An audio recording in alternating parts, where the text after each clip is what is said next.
Desperate times call for desperate measures. Well, that's the situation the Liberals find themselves in. And what are they doing? Well, they're pulling out the A card: abortion.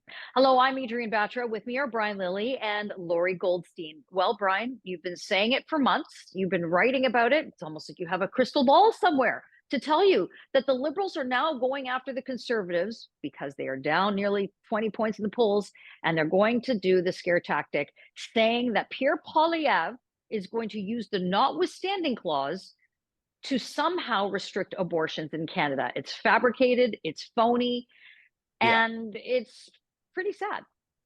So this idea that Poilievre is going to use the notwithstanding clause to trample on the rights of ordinary Canadians comes out of a speech he gave a few weeks ago to the Canadian Police Association.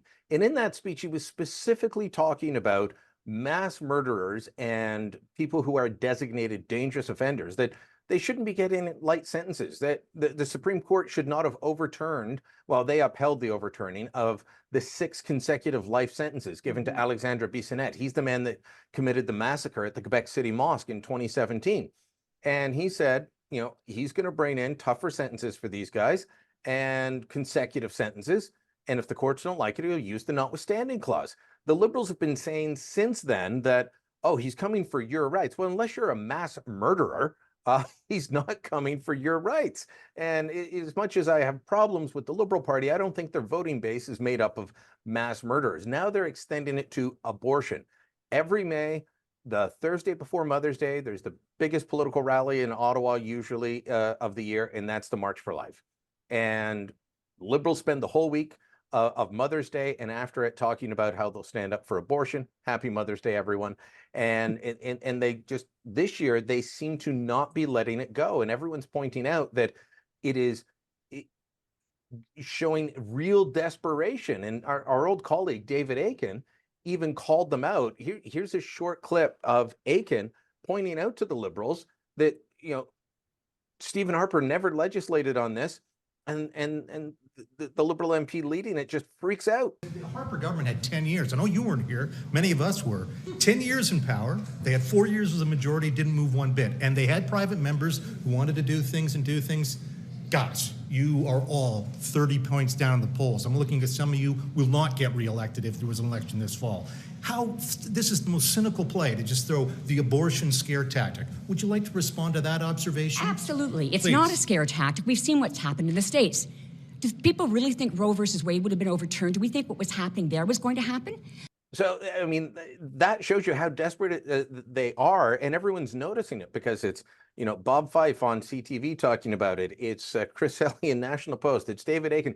People are noticing that they are really hanging on to this abortion card because of how bad the polls are for them. 19 to 20 point difference between the Liberals and the Conservatives.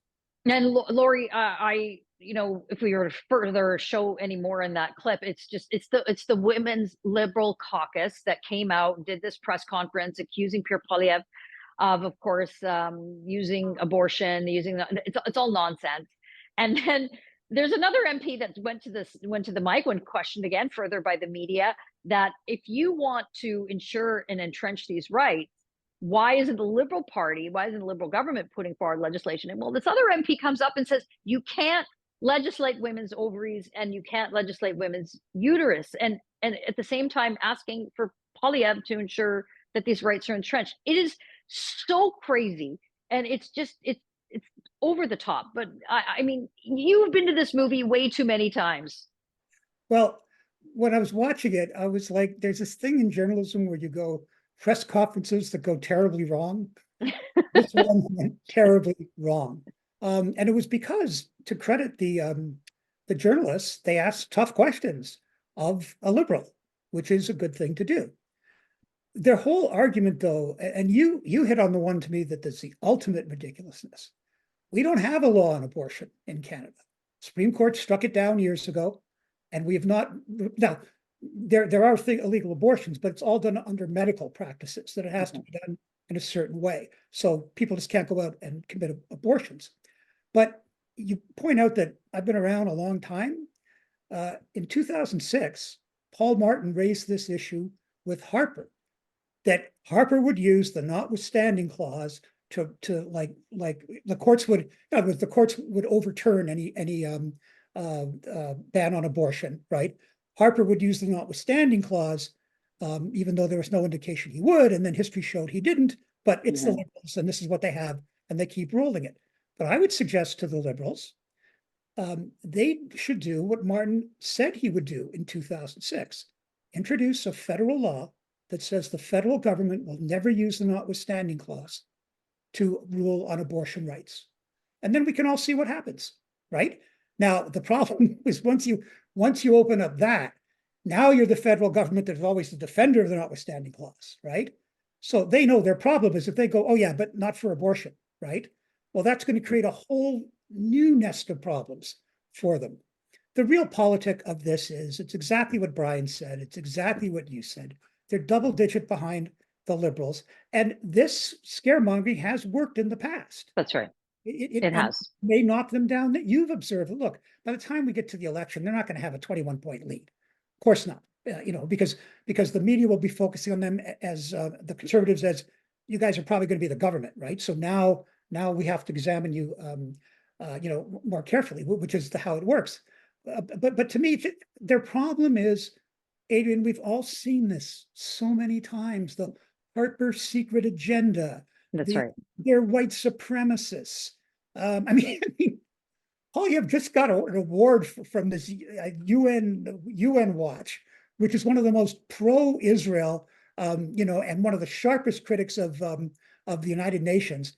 And Poilievre gets an award from them for standing up for human freedom. It's pretty hard then to say that they're all white supremacists. So the problem is their traditional things aren't working. And I think what we saw in this press conference is that they're starting to panic.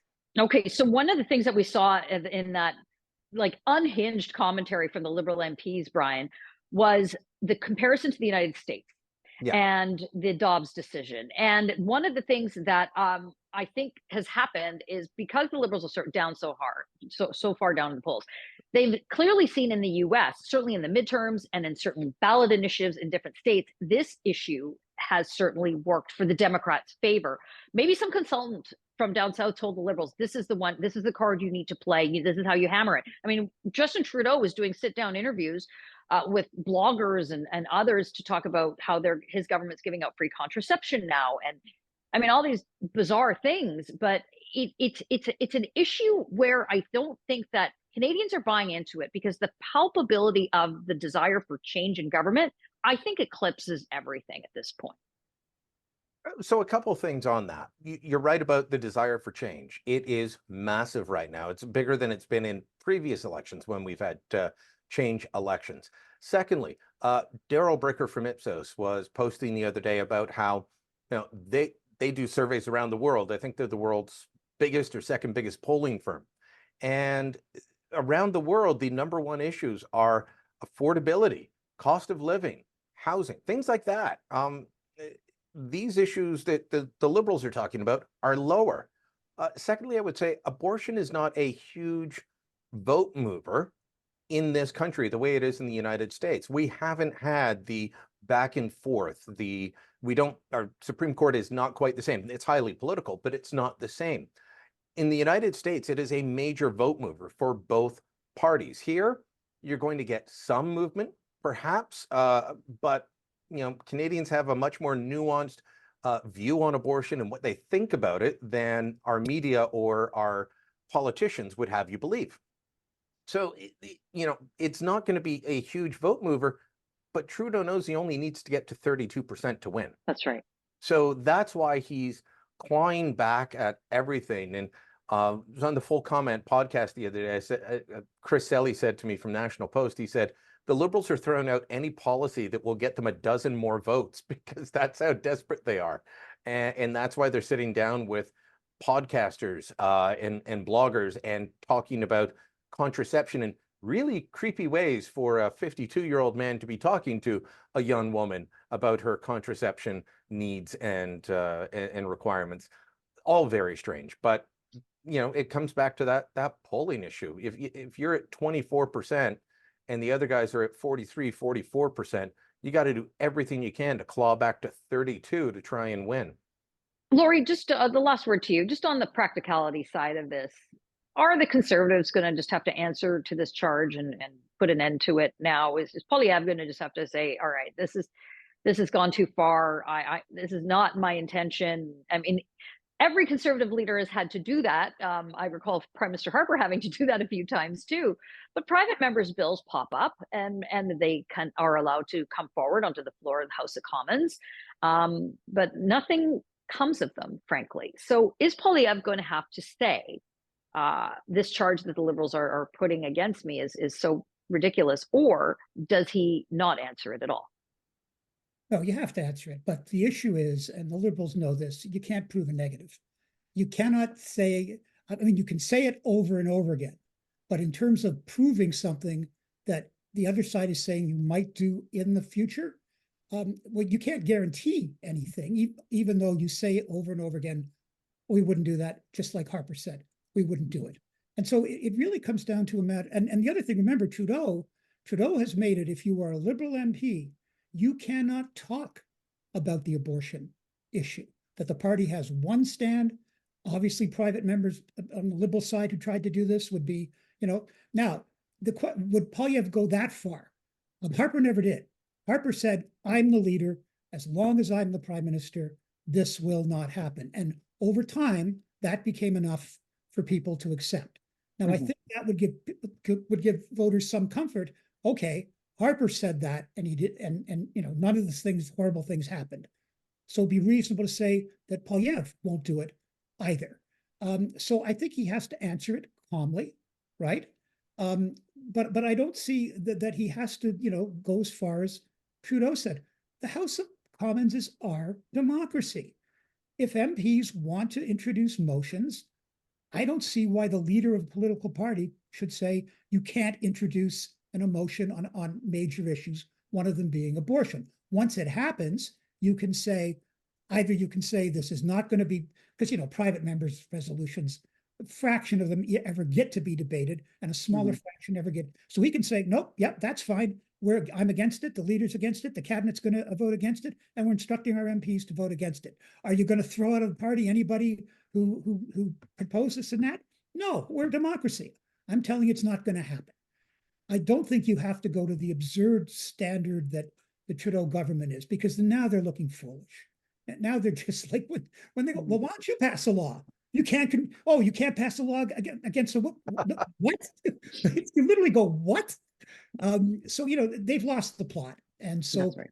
But I think Poilievre, if I was advising him, and my advice is worth what he pays for it, be calm, no matter how many times it comes up. Just develop a studied, oh, yes, I understand the question. I understand where this is coming from. And I wouldn't go for the 100th time. I would go, as I've said in the past, no, I am the leader. If I am the Prime Minister, this will not happen under my watch. That's it. Well, let us know what you think in the comments below. Like this video and subscribe to our YouTube channel, and go to thetorontosun.com. You're going to find commentary and coverage there you'll not find anywhere else.